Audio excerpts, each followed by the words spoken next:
जय माता दी।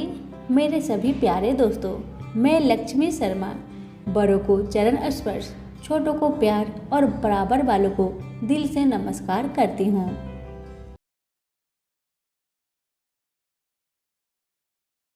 मेरे प्यारे भाई बहनों माताओं, आज मैं आप सभी को जीवित पुत्रिका व्रत की संपूर्ण कथा सुनाने जा रही हूँ।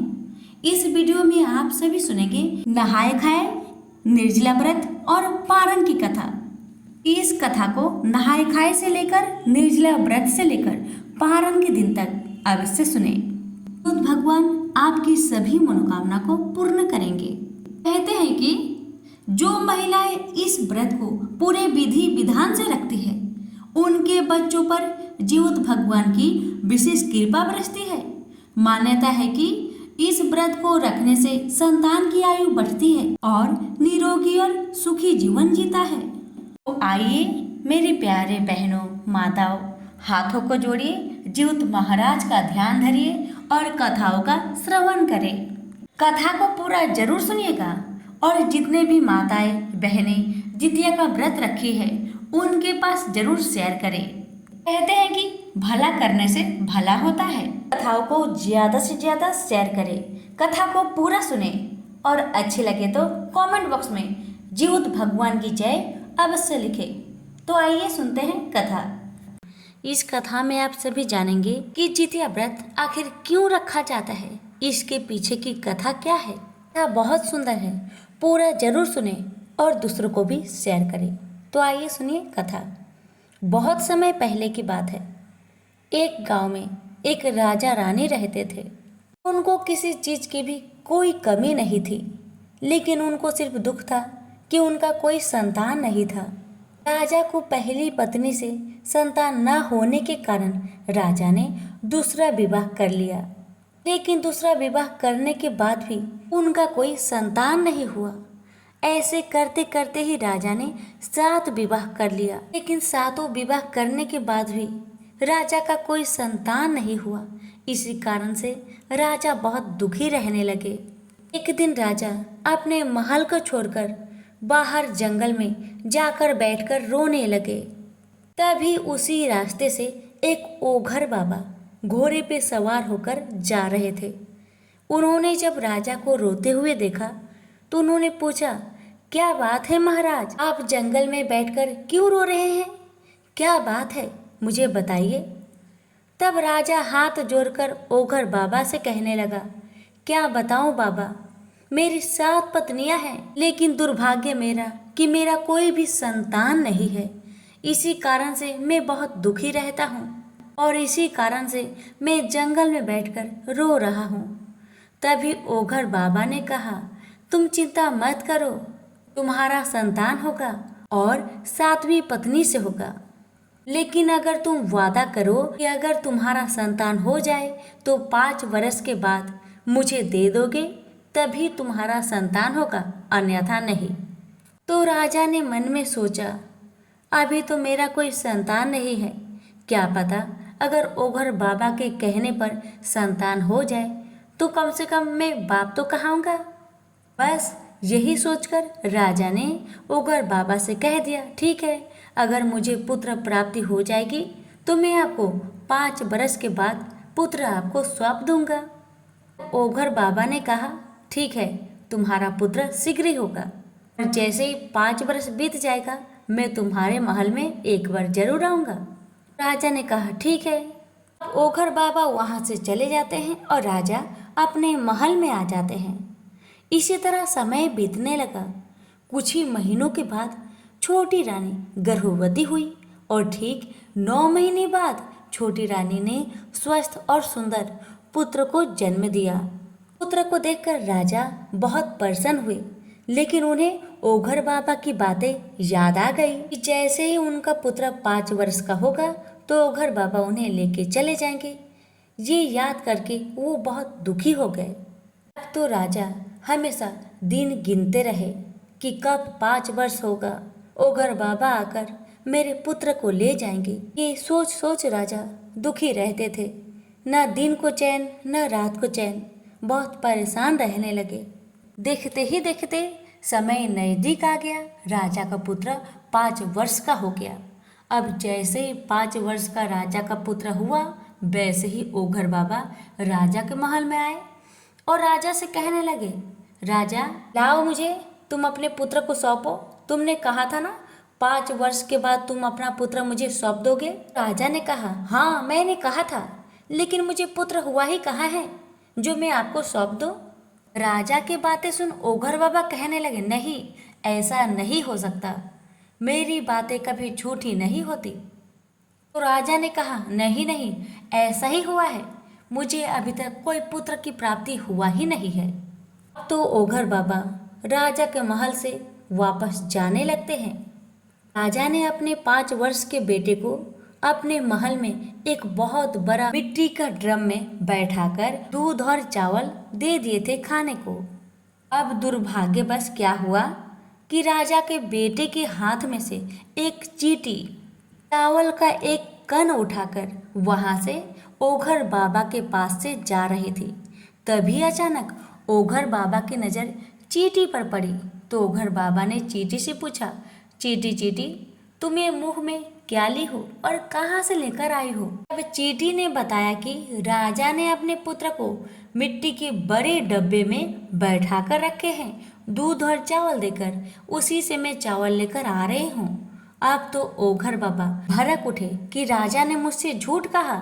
जल्दी से ओघर बाबा महल में आए और महल में घुसकर मिट्टी का ड्रम को देखकर जोर से लात मारे और राजा के बेटे को उठाकर घोड़े पे बैठाकर जंगल की तरफ लेके जाने लगे। जैसे ही ओघर बाबा घने जंगल के अंदर पहुंचे, वैसे ही उन्हें मैदान लग गया। अब जैसे ही मैदान लगा तो ओघर बाबा ने घोड़े की लगाम बच्चे के हाथ में पकड़ाकर कहा, तुम यहीं पर रुको, मैं मैदान करके आता हूँ। अब ओघर बाबा तो मैदान कर लिए हैं, लेकिन उन्हें पानी नहीं मिला, इसलिए उन्हें थोड़ा पानी की खोज करते करते लेट हो जाता है। उसी समय जीवत भगवान एक साधु बाबा का रूप धर के उस बालक के पास आते हैं और बालक से कहते हैं, बेटा तुम इस जंगल में क्या कर रहे हो। तब बालक ने बताया कि मुझे ओघर बाबा जोर जबरदस्ती करके इस जंगल में लेके आए हैं, मुझे बहुत डर लग रहा है बाबा, मुझे बचा लीजिए। तब भेष रूपी जीवत भगवान कहने लगे, बेटा मैं तुम्हें बचाने के लिए ही तो आया हूँ, सुनो मैं जैसा जैसा तुमसे कहता हूँ तुम वैसा वैसा ही करना। भेष रूपी जीवत भगवान ने कहा कि देखो बेटा, ये ओघर बाबा तुम्हें अपना घर में ले जाएगा, घर में ले जाकर घर को अच्छा से लिपाई पोताई करेगा और वहाँ पर एक बड़ा सा मिट्टी का हंडा रखेगा, उसमें सिंदूर से टीका करेगा और एक बड़ा सा तलवार रखेगा, उसमें भी सिंदूर का टीका लगाया होगा। और इतना करने के बाद ओघर बाबा तुम्हें कहेंगे, बेटा तुम अब इस हंडी को सर झुकाकर प्रणाम करो। और जैसे ही तुम हांडी को प्रणाम करोगे, वैसे ही ओघर बाबा उस तलवार को उठाकर तुम्हारा गर्दन काट के तुम्हें मार देंगे। इसलिए तुम हांडी को प्रणाम मत करना। जब तुम्हें ओघर बाबा कहेंगे कि बेटा सर झुकाकर इस हांडी को प्रणाम करो, तब तुम कहना, बाबा मुझे प्रणाम करना नहीं आता, कृपा करके आप इस हांडी को प्रणाम करके मुझे दिखाइए, तो मैं वैसा ही करूँगा। और जैसे ही ओघर बाबा हांडी को प्रणाम करने के लिए झुकेंगे, वैसे ही तुम जल्दी से उठकर इस तलवार से उसका गर्दन काट देना और गर्दन काटने के बाद जितना खून बहेगा, सारे खून को उसके घर के सारे कमरे में छिड़क देना। ऐसा करने से आज से लेकर अब तक ओघर बाबा ने जितने भी बालक के प्राण हरे हैं, सभी जीवित हो जाएंगे। और जब तुम ऐसा कर लो, सारे बच्चे जीवित हो जाए, तो एक बार मेरे से मिलकर जरूर जाना, मैं इसी जंगल में तुम्हारा इंतजार करूँगा। इतना बातें बताने के बाद जीवत भगवान छोटे से बालक को घोड़े के पास खड़े करके जंगल में छुप के बैठ जाते हैं। वैसे ही ओघर बाबा वहाँ पर आता है। अब जैसे ही ओघर बाबा आते हैं, घोड़े पे बैठाकर बालक को अपने घर में ले जाते हैं। और जैसे जीवत भगवान ने बताया था बालक को, ओघर बाबा ने बिल्कुल वैसा ही किया। अब जैसे ही ओघर बाबा ने बच्चे को बोला कि हंडी को सर झुका के प्रणाम करो। वैसे ही बालक ने कहा, बाबा मुझे तो प्रणाम करने आता नहीं, कृपा करके आप मुझे प्रणाम करके दिखाइए तो मैं भी करूं। तो जैसे ही बाबा ने सर को झुका के मटकी को प्रणाम किया, वैसे ही बालक ने तलवार उठाकर ओघर बाबा की गर्दन काट दी। और गर्दन काटने के बाद जितने भी रूम थे ओघर बाबा के, सारे रूम में रक्त के छींटे मार दिए। रक्त के छींटे मारते ही सारे मरे हुए बच्चे जीवित हो गए, जिन्हें ओघर बाबा ने मारकर उसी कमरे में दफनाया था। सारे बच्चे जीवित होते ही उस बालक को भैया भैया कह के पुकारने लगे।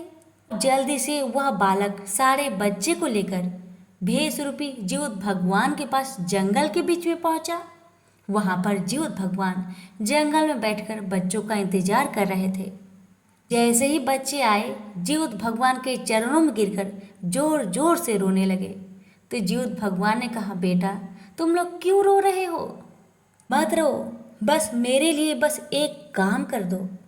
तुम सभी बच्चे अपने अपने घर को जाना और अपने माँ से कहना कि जितिया का व्रत करे। जो भी माताएं श्रद्धा भक्ति से नियम पूर्वक जीवित भगवान का व्रत करती है, उसकी संतान पर कभी संकट आते ही नहीं है, क्योंकि जीवित महाराज उसका रक्षा करते हैं। इतना कहने के बाद भेष रूपी जीवित महाराज ने सभी बालक को उनके गांव में छोड़कर वहीं से अंतर्ध्यान हो गए।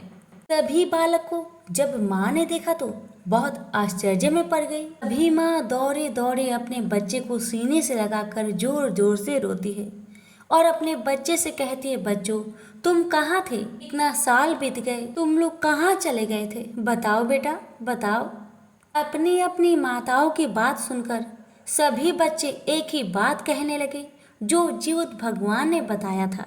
सभी बच्चे ने अपने माता को सारी कहानी बता दी जो भेष रूपी साधु बाबा ने बताया था। सभी बच्चों की बातें सुनकर सभी माताएं ने ठान लिया कि अब से हम सभी मिलकर अपने बेटे की रक्षा के लिए जितिया का व्रत करेंगे, श्रद्धा भक्ति के साथ करेंगे और गांव भर में प्रचार कर देंगे कि सभी लोग जितिया का व्रत करें, अपने बेटे की रक्षा के लिए जितिया का व्रत करें। जिनके पुत्र है वो भी जितिया का व्रत करें, जिनके पुत्र नहीं है वो भी जितिया का व्रत करें। जीवित भगवान की कृपा से पुत्र की प्राप्ति होती है, जीवित भगवान की कृपा से पुत्र की रक्षा होती है। इसलिए सभी माताएं जितिया का व्रत जरूर करें। हे जीवित भगवान, जैसे आपने सभी की संतान की रक्षा की, वैसे ही आपकी कहानी कहने वाले, सुनने वाले, हुक्कारे भरने वाले पर, सभी पर अपनी कृपा सदा बनाए रखे, सभी की संतान की रक्षा करे। तो सभी मिलकर बोले, जीवित भगवान की जय हो। कथा को लाइक शेयर जरूर करें। जीवित भगवान आप सभी की मनोकामना को पूर्ण करे। एक गांव में एक पति पत्नी बड़े ही प्यार से रहा करते थे। उनके पास सब कुछ था मगर कोई संतान नहीं थी। कई साल बीतने के बाद उनके घर में एक छोटा सा पुत्र का जन्म हुआ। उसे देखकर दोनों पति पत्नी बहुत खुश हुए, लेकिन ये खुशी ज्यादा दिन तक टिक न सकी क्योंकि पुत्र का जल्द ही मृत्यु हो जाता है। अब फिर से दोनों पति पत्नी दुखी हो गए। पत्नी की हालत तो बहुत खराब हो गई।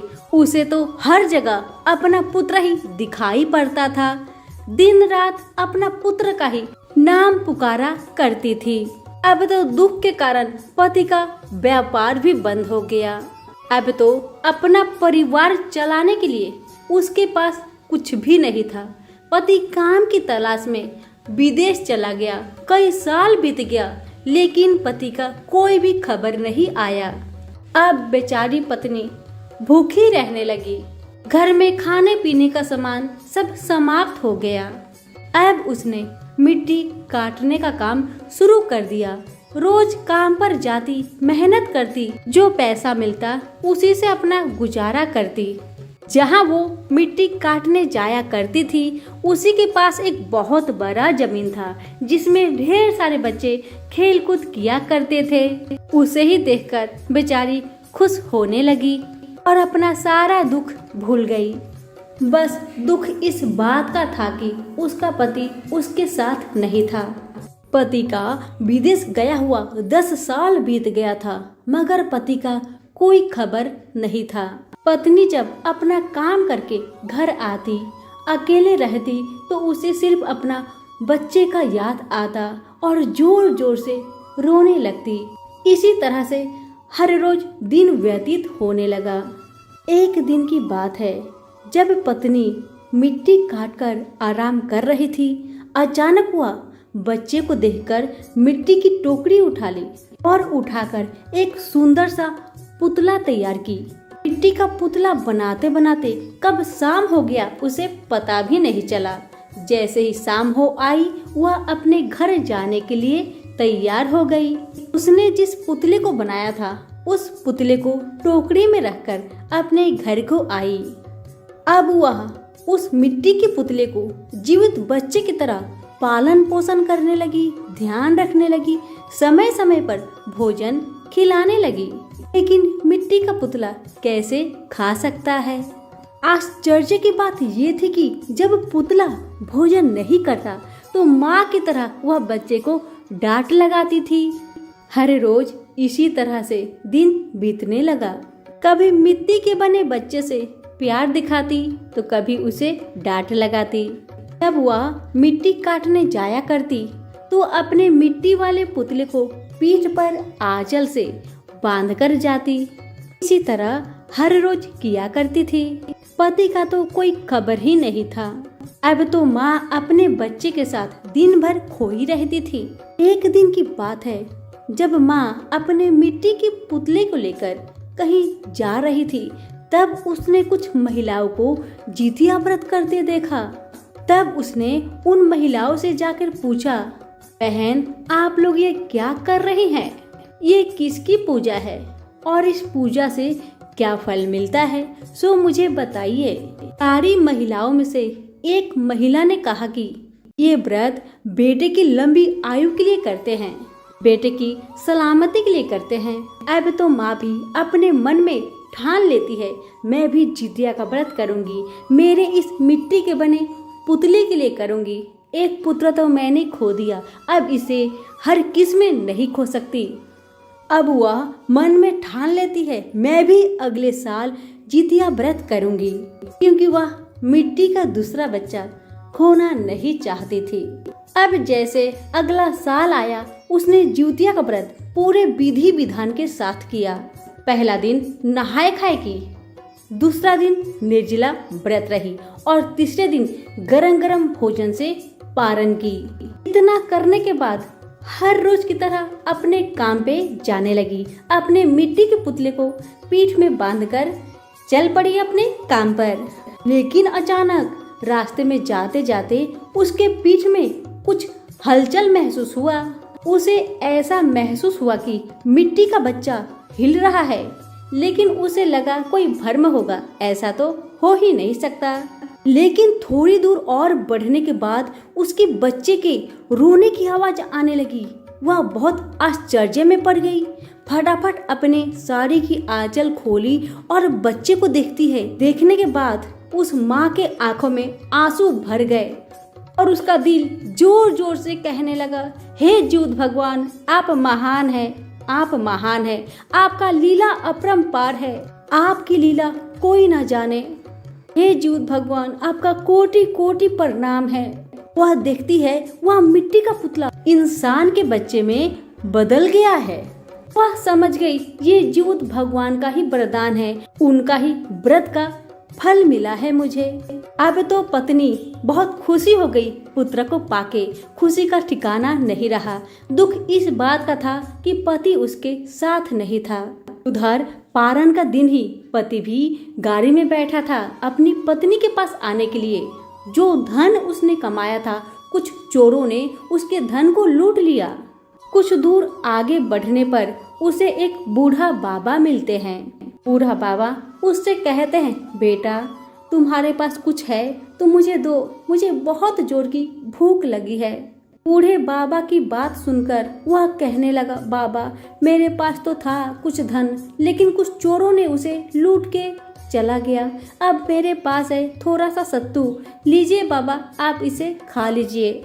बूढ़ा बाबा उस सत्तू में से आधा सत्तू को खा लेते हैं और आधा सत्तू उस आदमी को दे देते हैं। वह सत्तू आदमी अपने झोला में रखकर घर को आता है।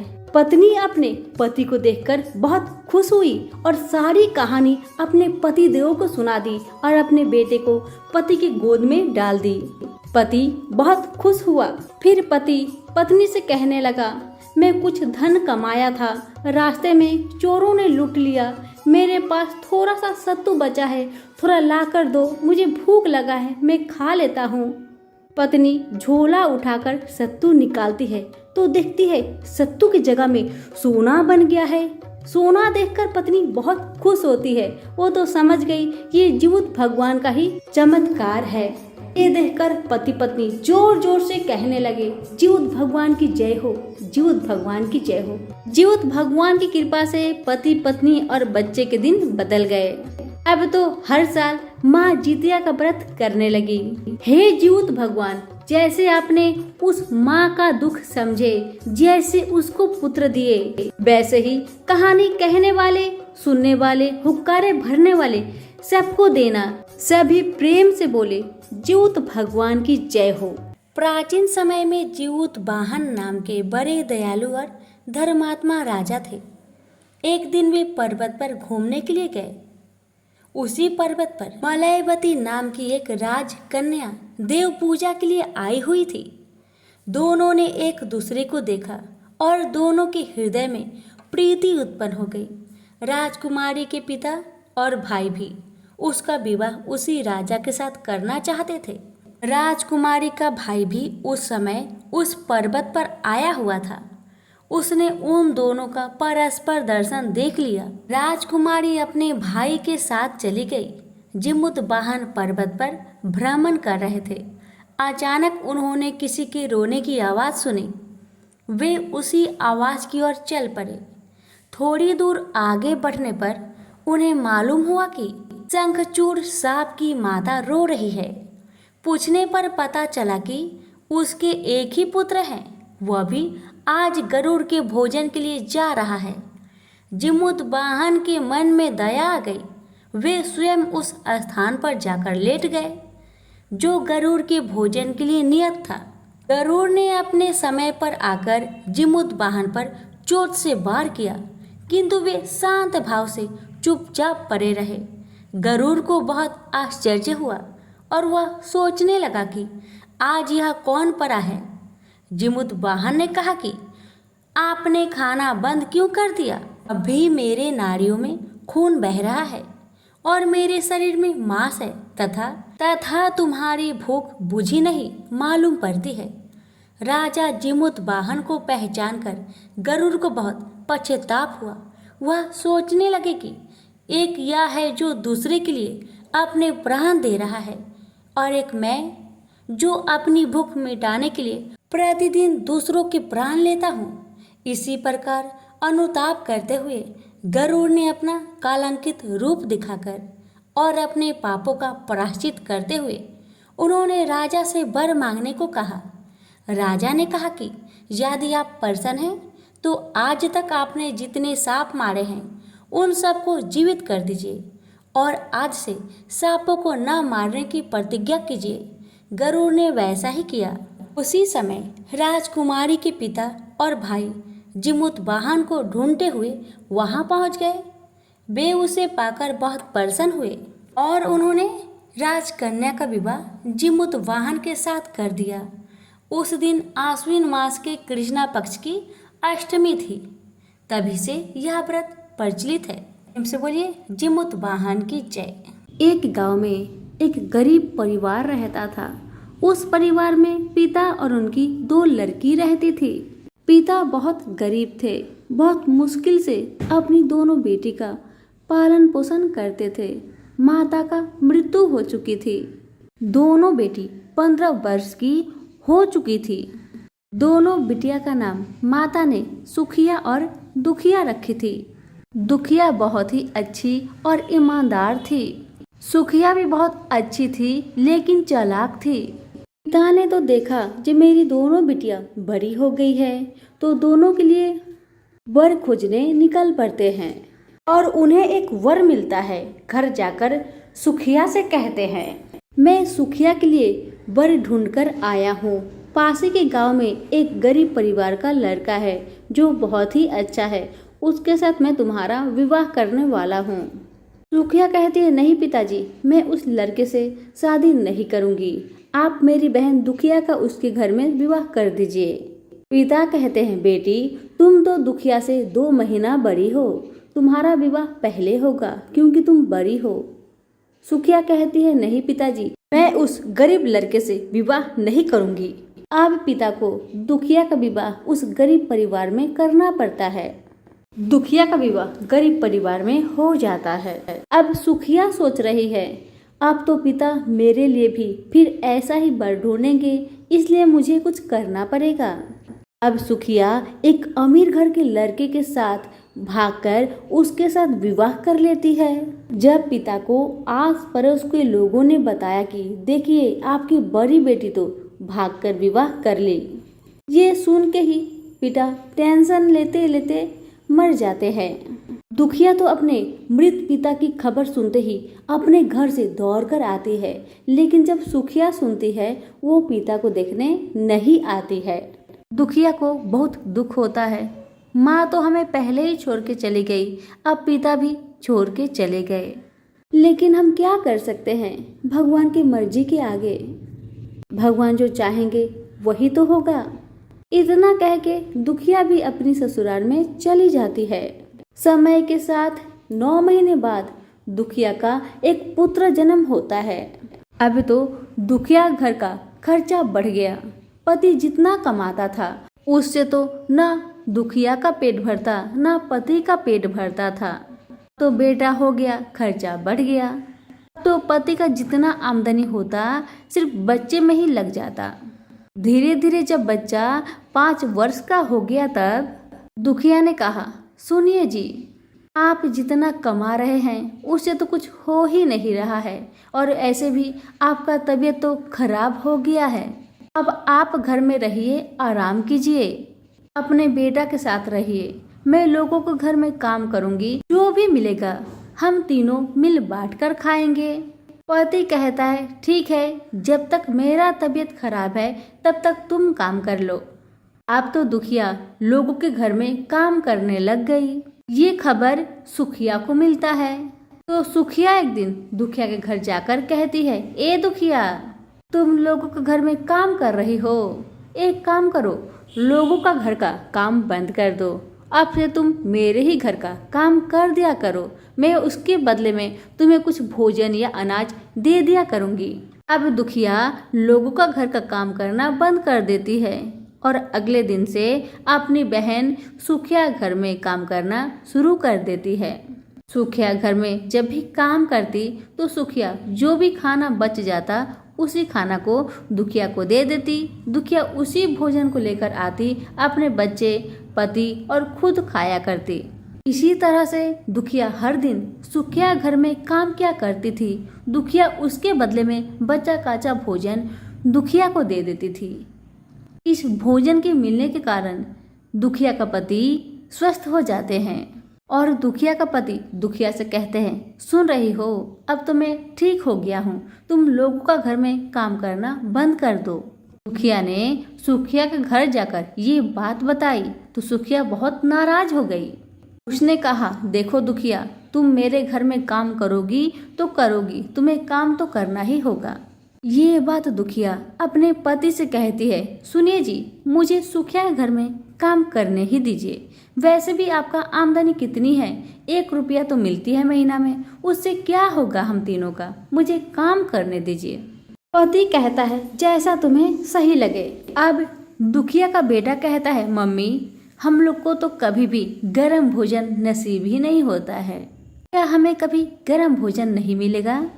बेटा की बातें सुन दुखिया कहने लगी, बेटा जरूर मिलेगा, परसों जिउतिया का पूजा आ रहा है, मैं तुम्हारी मौसी के घर में काम करूंगी और कहूंगी, जी परसों जिउतिया का पूजा है, कुछ मुझे अनाज दे दो। ताकि मैं गरम गरम बनाकर जीवित भगवान को दे सकूं और मेरे बेटे को खिला सकूं। बेटा बहुत खुश हो जाता है कि मौसी जिउतिया पूजा आने वाला है, अच्छा कुछ देगी। अब जिस दिन नहाय खाए का दिन था, दुखिया अपना घर का सारा कामकाज करके सुखिया का घर गई और सुखिया घर का सारा कामकाज कर ली। और दुखिया कहने लगी, सुखिया कल जिउतिया का व्रत है, आज नहाय खाए है, थोड़ा सा मुझे मरुआ का आटा दे दो ताकि मैं मरुआ का आटा बनाकर उससे अपना मुंह जुठिया सकूं, क्योंकि आज नहाय खाए का दिन है, अब तक मैंने कुछ भी नहीं खाया है। और साथ में थोड़ा सा गेहूं का भी आटा देना ताकि मैं जीवित भगवान को रोटी बनाकर दे सकूं। सुखिया कहती है, ठीक है मैं दे दूंगी, पहले एक काम करो, वो जो गेहूं दिखाई दे रहा है ना, उसे थोड़ा चक्की में पीस दो, उसके बाद ही मैं तुम्हें दूंगी। दुखिया बेचारी सारा काम काज करके बहुत थक चुकी थी। अब दुखिया चक्की में गेहूं को पीस रही है, गेहूं को पीसते जा रही है, ढेर सारा गेहूं को पीसना था। बेचारी पीसते पीसते पूरा पसीना से भर जाती है और अपने आंचल से अपने चेहरे के पसीनों को पोंछ लेती है। अब जब सारा गेहूं को पीस लेती है तब अपनी बहन से कहती है, बहन दो मुझे कुछ, कल जितिया का व्रत है ना। तो सुखिया कहने लगी, मैं तुम्हें क्या दूं, मेरे घर में जितना अनाज है वो मुझ में ही नहीं अटता, मैं तुमको दे दूं। अब दुखिया को बहुत दुख लगता है क्योंकि सुखिया ने पहले ही कहा था उसे कुछ देगी।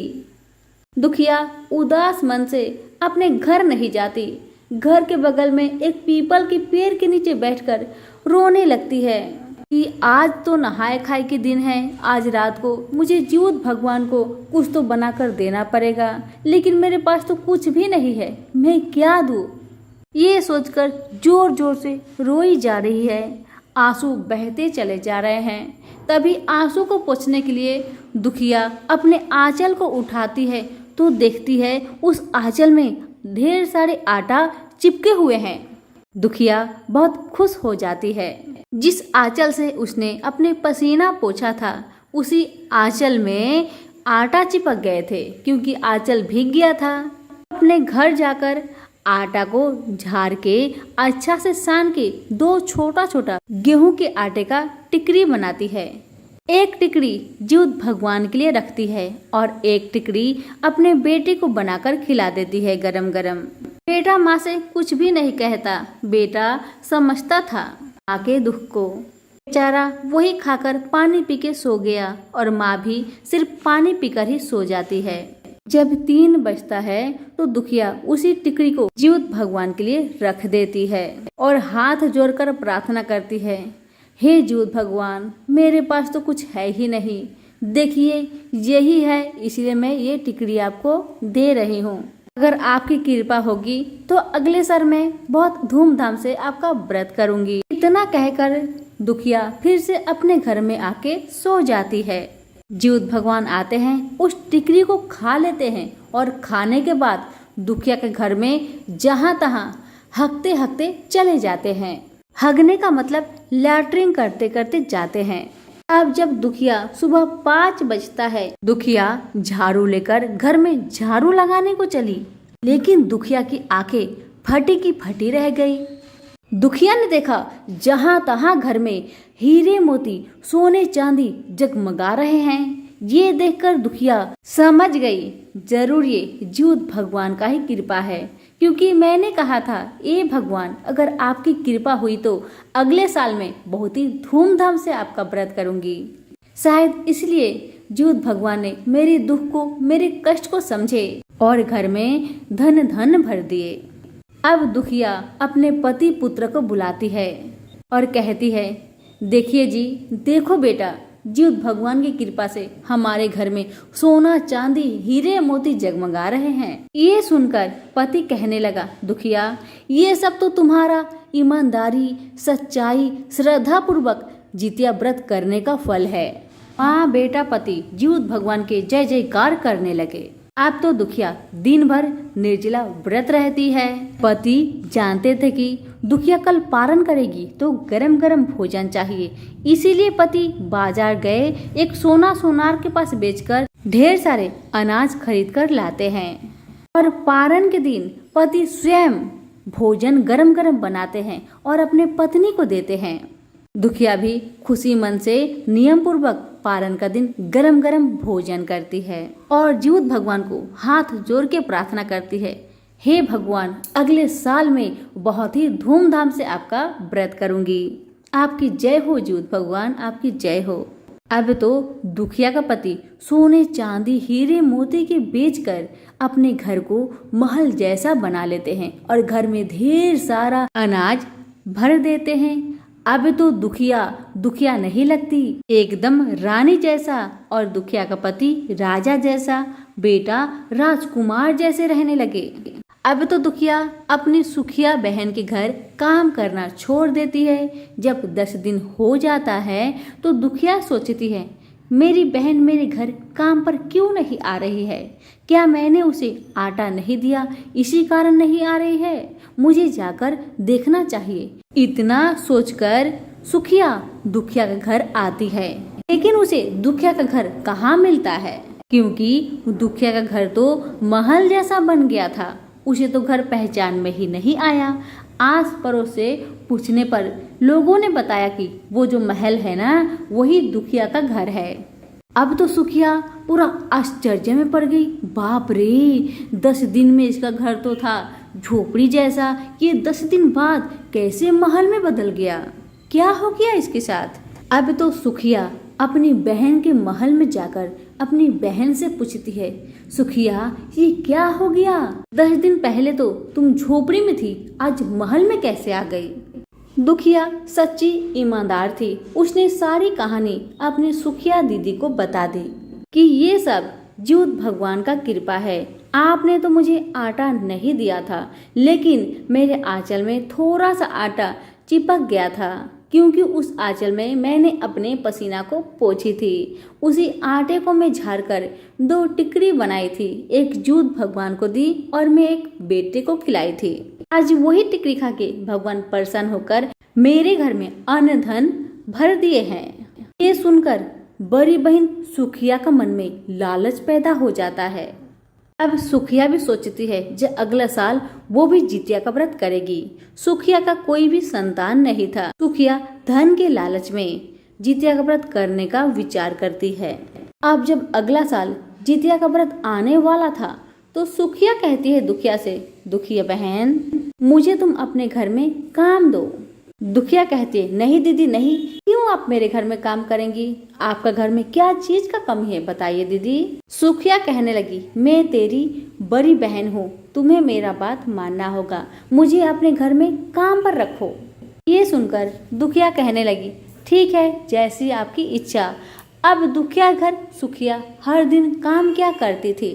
अब जब जितिया का व्रत आया, नहाए खाए का दिन था, सुखिया अपना घर का काम करके दुखिया के घर में चली जाती है और सारा काम काज करने के बाद दुखिया से कहती है, बहन मुझे थोड़ा मरुआ का रोटी दो, मैंने अब तक कुछ भी नहीं खाया है, आज नहाए खाए है ना, और कल जितिया का व्रत है, मैं भगवान को कुछ खाने के लिए दूंगी, इसलिए मुझे थोड़ा सा आटा देना। ये सुनकर दुखिया कहने लगी, दीदी आपको क्या चाहिए? देखिए बोरी भर भर कर है, सारा ले जाइए अपने घर।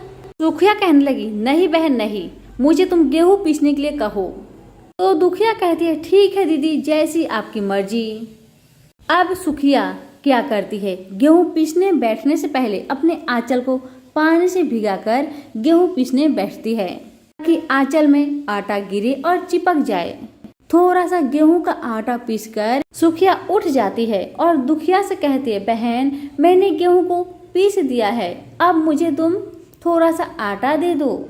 दुखिया ने कहा, दीदी मैंने तो आपको कहा बोरी भर आटे अनाज है, ले जाइए। तो सुखिया कहने लगी, नहीं तुम बोलो मेरे पास खुद अनाज नहीं है, तुम्हें कहाँ से दूंगी?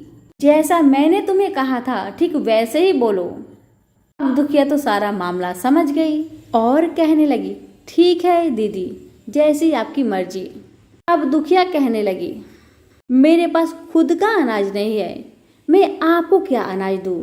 ये सुनकर सुखिया दुखी होकर अपने घर के पास गई और बगल में पीपल के वृक्ष के पास बैठकर जोर जोर से रोने लगी।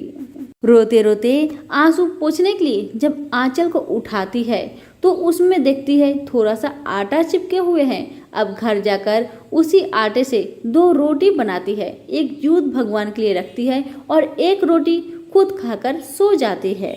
जब 3 बजता है ज्योत भगवान के लिए वो रोटी रखकर फिर आकर सो जाती है। लेकिन उसे नींद कहाँ है, वो तो जानती है कि अब मेरे घर में सोना सोना होने वाला है। भगवान आए, उस रोटी को खाए और सुखिया घर में चारों तरफ हग हग कर चले गए। अब जैसे ही सुबह हुआ, सुखिया सारे घर में जाकर देखती है, सारे घर में गंदगी भरे हैं। घर में तो रहना मुश्किल हो गया। अब सुखिया बहुत नाराज होती है कि बहन ने मुझे उल्टा फुल्टा विधि बताई, खुद महल बना ली और मेरे घर में गंदगी भर दी। अब सुखिया दौड़ी दौड़ी अपनी बहन के घर जाती है और कहती है, ए बहन, तुमने कैसी विधि बताई, खुद रानी बन गई और मेरे घर में गंदगी भरवा दी। दुखिया कहने लगी, दीदी, इस व्रत को आपने लालच मन से किया है, ये तो आपके साथ होना ही था। मेरे पास तो कुछ भी नहीं था, इसलिए मैंने उस आटे की टिकड़ी बनाकर भगवान को दी थी। लेकिन आपके घर में अन्न धन भरती है, फिर भी आपने खुद भगवान को भोजन देने में कंजूसी की, तो आपके साथ ऐसा होना ही था। आपका तो कोई भी संतान नहीं है। अगर आप श्रद्धा पूर्वक जितिया का व्रत करती ना, तो आपका संतान अवश्य होता। ज्योत भगवान की कृपा से आपका संतान अवश्य होता। देखिए, आज ज्योत भगवान की कृपा से मेरे घर में कुछ चीज का भी कमी नहीं है। मैं झोपड़ी से महल में आ गई, आज तो उनका ही कृपा है। आज मैं भी जितिया का व्रत करती हूँ। क्यों? ताकि मेरा बेटा स्वस्थ रहे, मेरा बेटा अमर होके रहे। जो भी जितिया का व्रत करता है उसका बेटा का आयु लंबा होता है, स्वस्थ रहता है और साथ में ज्योत भगवान की कृपा से घर में अन्न धन भर जाता है। आप भी अगले साल जितिया का व्रत श्रद्धा भक्ति के साथ करिए, आपका गोद जरूर भरेगा। सुखिया को अपने गलती पर बहुत पछतावा हुआ, अपनी बहन से माफी मांगती है और अगले साल अपनी बहन दुखिया का साथ मिलकर जितिया का व्रत पूरा श्रद्धा भक्ति के साथ करती है। जितिया व्रत के प्रभाव से सुखिया का भी 9 महीने बाद एक सुंदर सा पुत्र का जन्म होता है। तो दुखिया भी सुखी रहने लगी, सुखिया भी सुखी रहने लगी। तो बोलिए प्रेम से, ज्योत भगवान की जय हो। हे ज्योत भगवान, जैसे आपने दुखिया को अन्न धन दिए, महल दिए, जैसे सुखिया को पुत्र दिए, वैसे ही कहानी कहने वाले, सुनने वाले, हुक्कारे भरने वाले सब पे अपनी कृपा बरसाए, सभी के पुत्रों की रक्षा करे। प्रेम से बोलिए, ज्योत भगवान की जय हो। इस कथा को ज्यादा से ज्यादा शेयर जरूर करें। भगवान आपकी इच्छा जल्दी पूरी करेंगे। धन्यवाद। जितिया व्रत की पारण कथा। इस कथा को पारण करने से पहले जरूर श्रवण करें, क्योंकि इस कथा में बहुत बड़ी जानकारी है जिसे हर माताएं नहीं जानती। शायद आप भी ना जानती हो, इसलिए कथा को पूरा जरूर श्रवण करें। और जितनी भी माताएं जितिया का व्रत कर रही हैं, उन सभी के पास शेयर करें, ताकि उन्हें भी यह महत्वपूर्ण जानकारी प्राप्त हो। कहते हैं ना, कर भला तो हो भला। इसलिए वीडियो को सभी के पास शेयर करें। ज्योत भगवान की कृपा आप पर, आपके संतान पर, हम पर, हमारे और आपके पूरे परिवार पर सदा बनी रहे। तो प्रेम से बोलिए, ज्योत भगवान की जय। तो चलिए माताओं और बहनों, हाथों को जोड़िए, ज्योत भगवान का ध्यान धरिए और इस कथा का श्रवण कीजिए। कथा इस प्रकार है कि बहुत समय पहले की बात है। किसी गांव में एक गरीब पति पत्नी रहते थे, जिनका अभी नया नया विवाह हुआ था। शादी के 2 साल बाद पत्नी गर्भवती हो जाती है और ठीक 9 महीने बाद उसने एक सुंदर पुत्र को जन्म दिया। दिन इसी तरह से बीतने लगे। उस बच्चा का नाम था रामू। जब रामू 5 वर्ष का होता है तो अचानक उसका पिता का मृत्यु हो जाता है। अब जैसे ही रामू का पिता का मृत्यु होता है, वैसे ही रामू की माँ का दुनिया उजड़ गई। उसके ऊपर दुखों का पहाड़ टूट पड़ा। दिन ऐसे ही कष्ट से बीतते गए। घर में तो एक अन्न का दाना भी नहीं था। माँ बहुत दुखी थी। माँ ने सोचा, चलो रामू के पापा नहीं है तो मैं अपने बच्चे के लिए जीऊंगी। मैं अपने बच्चे को अच्छे से पालन पोषण करके बहुत बड़ा इंसान बनाऊंगी। ऐसा ही विचार करके रामू की माँ घर के द्वार पर बैठी थी। तभी एक पड़ोसन आकर कहने लगी, रामू की माँ, 2 दिन बाद जितिया का व्रत आ रहा है, तुम भी करना। क्या तुम्हें पता है जितिया का व्रत क्यों किया जाता है? तो रामू की माँ ने कहा, नहीं, मुझे नहीं पता। तब पड़ोसन ने कहा, देखो बहन, जितिया का व्रत पुत्र की सलामती के लिए करते हैं। जो भी माँ जितिया का व्रत करती है उसके बच्चे की आयु लंबी होती है। भगवान उसकी रक्षा करते हैं, उसके ऊपर कोई भी संकट नहीं आता। इसलिए तुम्हारे तो पति है ही नहीं, तुम्हारा सहारा तुम्हारा बेटा ही तो है। तुम इसकी रक्षा हेतु जितिया का व्रत करो ताकि तुम्हारे पुत्र का रक्षा जीवित भगवान स्वयं करे। तब रामू की माँ ने कहा, हाँ बहन, आपने बहुत अच्छा बात बताया है, आपको बहुत बहुत धन्यवाद। मैं जितिया का व्रत जरूर करूँगी, बस आप मुझे जितिया का व्रत का नियम बतला दीजिएगा। लेकिन दुख इस बात का है कि मेरे पास पैसे नहीं है। मैं जितिया का व्रत करूँगी तो कैसे करूँ, मुझे बताओ बहन। तो पड़ोसन ने कहा, जितिया का व्रत करने में ज़्यादा खर्चा नहीं होता है। तुम एक काम करना बहन, गांव के सभी घरों में जाकर कुछ कुछ काम कर दिया करना। उसी के बदले में गांव वाले तुम्हें कुछ कुछ दे दिया करेंगे या फिर कुछ पैसे दे दिया करेंगे। उसी पैसे से तुम जितिया का व्रत करना। तब रामू की माँ ने कहा, हाँ बहन, आप तो अच्छी बात कही। मैं जरूर लोगों के घर में जाऊंगी और कामकाज करूंगी और जो पैसे मिलेंगे मैं उससे ही जितिया का व्रत करूंगी। अब जैसे ही अगली सुबह आती है वैसे ही पड़ोसन रामू की माँ के घर में आती है और कहती है, ओ बहन बहन, चलो मैं तुम्हें लोगों के घर में काम दिलवा देती हूँ। तब रामू की माँ ने हाथ जोड़कर बहन को बहुत बहुत धन्यवाद किया और अपने बच्चे रामू को घर पे सुला के वह पड़ोसन के साथ उस गांव में चली गई। पड़ोसन के मदद के जरिए रामू की माँ को कुछ घरों में काम मिल गया। रामू की माँ सुबह से लेकर शाम तक दिन भर सभी लोगों के घर में काम की। सभी लोग उसे 1-1 रुपया करके दिए तो रामू की माँ के पास 5 रुपया जमा हो गया। वही 5 रुपया लेकर रामू की माँ अपने घर को आई और उसी 5 रुपया से रामू की माँ जितिया का धागा बाजार जाकर खरीद कर लाती है। अब अगले दिन था नहाए खाए का दिन। रामू की माँ सबसे पहले सुबह में उठकर घर की साफ सफाई करके स्नान करके जो उसके घर में थोड़ा बहुत बचा हुआ भोजन था उसे अपने बेटे को खिलाकर बाहर काम पे चली जाती है और सभी लोगों के घर में कामकाज करती है और उनसे कुछ पैसा मांगती है तो कोई उसे पैसा नहीं देते हैं। कोई उसे काम के बदले में चावल का खुदी देता है तो कोई उसे मरुआ का चोकर देता है। बेचारी दुखी मन से वही चावल का खुदी और मरुआ का चोकर लेकर अपने घर को आती है। उसे पड़ोसन ने बताया था कि नहाए खाए के दिन स्नान करके पहले मरुआ का रोटी से मुंह जूठा करना चाहिए। जूठा करने का मतलब ये हुआ कि नहाए खाए के दिन स्नान करके पहले मरुआ का रोटी खाया जाता है और उसके बाद आप चाहे जो भी भोजन कर ले। ऐसा नहीं कि जो नहाए खाए के दिन आपको लहसुन प्याज भी नहीं खाना चाहिए, ऐसा नहीं है। हमारे यहाँ बिहार में सभी लोग नहाए खाए के दिन लहसुन प्याज डालकर ही भोजन पकाते हैं, क्योंकि आपको तो पता ही है कि बहुत सारे लोग हैं जो जितिया व्रत के दिन जीवित भगवान को मछली देते हैं। इसलिए ऐसा नहीं कि नहाए खाए के दिन आपको लहसुन प्याज छोड़ना पड़ता है, ऐसा बिल्कुल नहीं है। मैं भी जितिया का व्रत करती हूँ, मैं भी नहाए खाए के दिन लहसुन प्याज वाला भोजन ही करती हूँ। आप भी कर सकते हैं, इसमें कोई दिक्कत नहीं है। तो रामू की माँ खुदी वाला चावल और मरुआ के आटा का चोकर लेकर अपने घर को आई और वही चोकर का 2 छोटी छोटी रोटी बनाती है।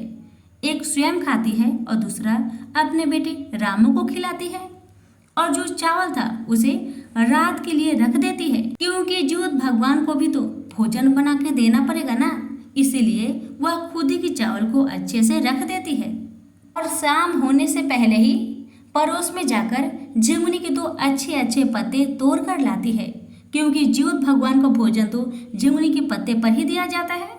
जैसे पड़ोसन ने बताया था, रामू की माँ ने वैसा ही किया। जैसे रात हुआ, रामू की माँ ने वही खुदी वाला चावल पकाया।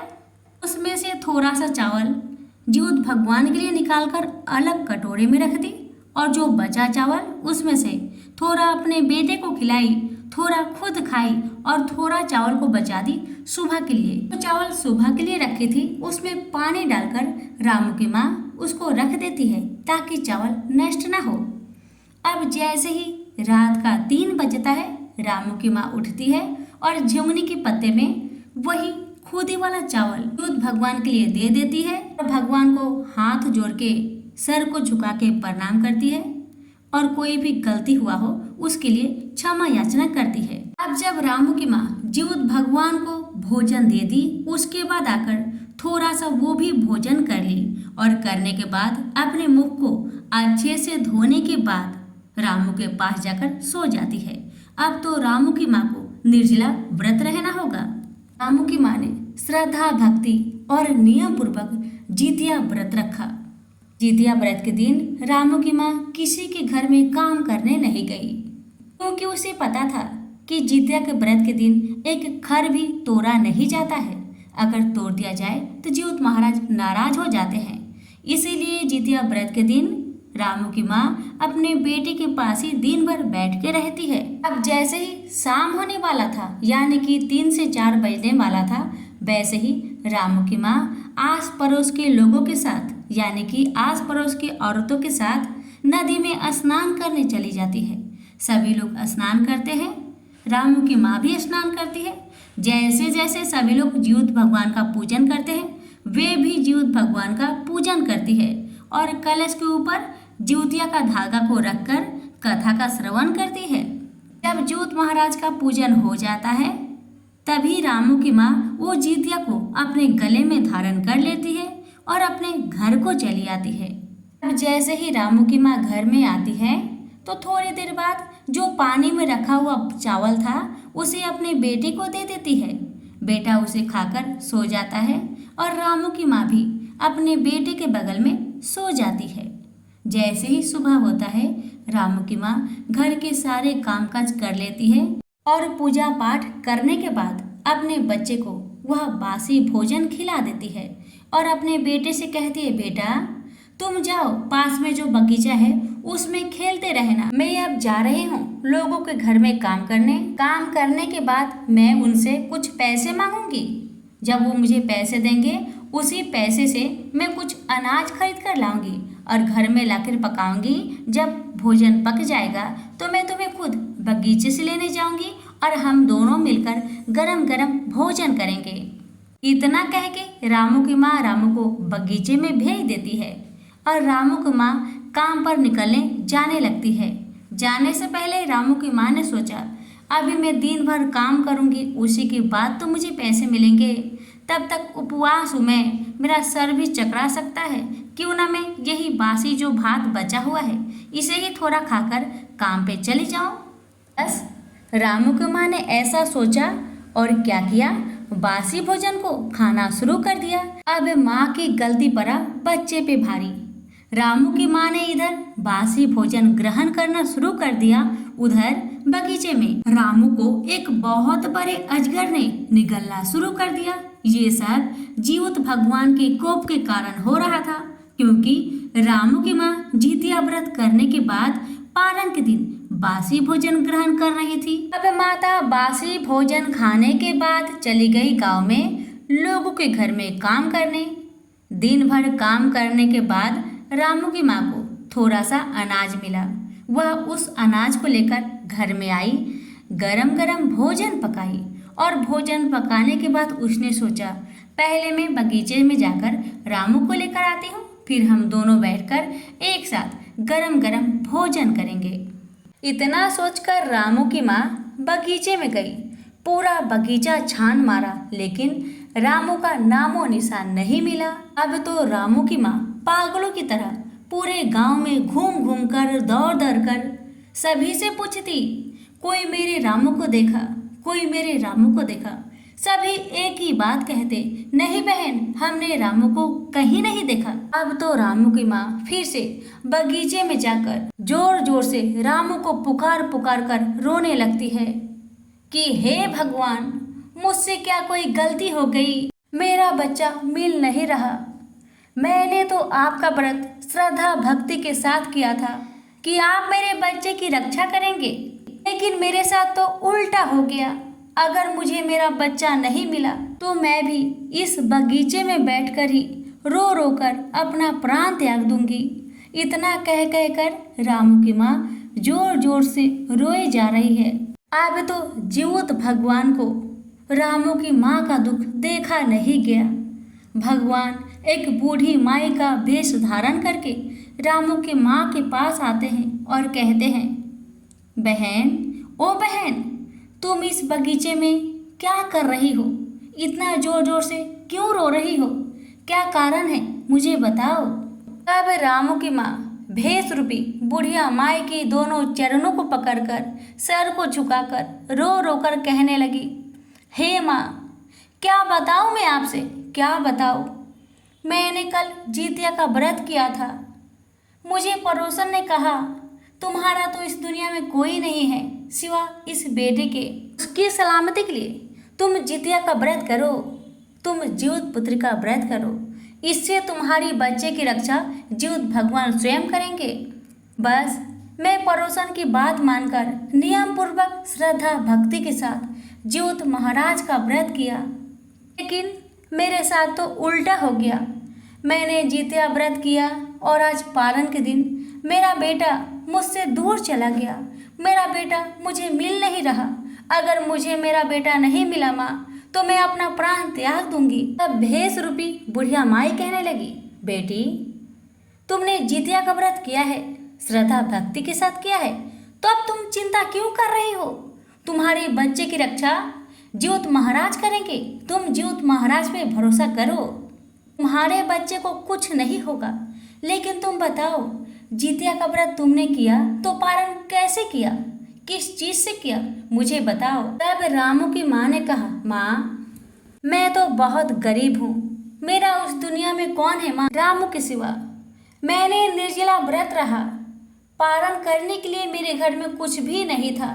जो रात को मैंने भोजन पकाया था, उसी भोजन को मैंने पानी डालकर रख दिया था। मैंने सोचा कि दिन भर मैं काम करूंगी तभी तो मुझे भोजन कोई देगा, नहीं तो कौन मुझे भोजन देगा। बस यही सोचकर मैंने बासी चावल खाकर लोगों के घर में काम करने गई और उसके बाद मुझे रामू नहीं मिला। तब बुढ़िया माई कहने लगी, बेटी, तुम्हारी गलती तो यहीं पर है। क्या तुम्हें पता नहीं कि जीवित भगवान का व्रत करने के बाद पारण गरम गरम भोजन से करना चाहिए? तुमने बासी भोजन किया है, इसीलिए जीवित भगवान तुमसे नाराज हो गए हैं। अब तो बुढ़िया माई की बातें सुन रामू की माँ बहुत घबरा गई, बहुत डर गई और कहने लगी, हे माँ, अगर मुझे मेरा बेटा नहीं मिला तो मैं अन्न जल त्याग कर मैं अपना प्राण त्याग दूंगी माँ, अपना प्राण त्याग दूंगी। मुझसे गलती हो गई माँ, मुझसे गलती हो गई। अब से मैं जितिया व्रत के दिन कभी भी बासी भोजन नहीं करूंगी माँ, बासी भोजन नहीं करूंगी। बस मुझे मेरा बेटा चाहिए माँ, बस मुझे मेरा बेटा चाहिए। तब भेष रूपी बुढ़िया माई कहने लगी, तुम चिंता मत करो, तुम्हारा बेटा तुम्हें मिल जाएगा। तुम अब अगले साल का इंतजार करो। अगले साल जब जितिया का व्रत आएगा तब तुम फिर श्रद्धा भक्ति के साथ नियम अनुसार जितिया का व्रत करना। नहाए खाए के दिन नहाए खाए का नियम करना और पारण का दिन गरम गरम भात बनाना, गरम गरम चावल पकाना और उसका गरम गरम मार को फूक फूक कर पीना ताकि मुख तुम्हारा जले। जैसे ही तुम पारण के दिन फूक फूक कर गरम गरम मार पिएगी, वैसे ही तुम्हारा बेटा तुम्हें वापस मिल जाएगा। बस जीवित भगवान पर भरोसा रखो, तुम्हारे बच्चे को कुछ नहीं होगा। इतना कहकर जीवित महाराज वहां से अंतर्ध्यान हो गए। अब तो रामू की माँ वहां से अपने घर को आई और जितिया व्रत का इंतजार करने लगी कि कब जितिया व्रत आए, मैं श्रद्धा भक्ति से जीवित भगवान का व्रत करूं और मेरा बेटा मुझे वापस मिले। रामू की माँ ने मन में ठान लिया था कि जितिया का व्रत नियम पूर्वक करेगी और गरम गरम भोजन बनाकर पारण करेगी। अब दिन इसी तरह बीतने लगा और अगले साल का जितिया व्रत भी आ गया। तो रामू की माँ ने नियम पूर्वक नहाए खाए का दिन नहाए खाए का नियम किया और दूसरे दिन निर्जला व्रत रही और तीसरे दिन यानी कि पारण के दिन रामू की माँ ने बुढ़िया माई के बताए अनुसार उसने गरम गरम चावल बनाकर गरम गरम मार को फूक फूक कर पीना शुरू कर दिया। जैसे जैसे रामू की माँ मार को फूक फूक कर पी रही है वैसे वैसे रामू को अजगर उगलते जा रहा है। अब जैसे ही अजगर रामू को उगल दिया वैसे ही जीउत महाराज बुढ़िया माई के रूप धारण करके रामू को लेकर रामू की माँ के घर पे छोड़कर वहां से अंतर्ध्यान हो जाते हैं। तो रामू अपने घर में जाके अपनी माँ को जोर से पकड़ लेता है और माँ से कहने लगता है, माँ आपने तो कहा था काम करके आएंगी, कुछ अनाज लाएंगी तो गरम गरम भोजन पकाएंगी, उसके बाद मुझे बगीचे से लेने आएंगी।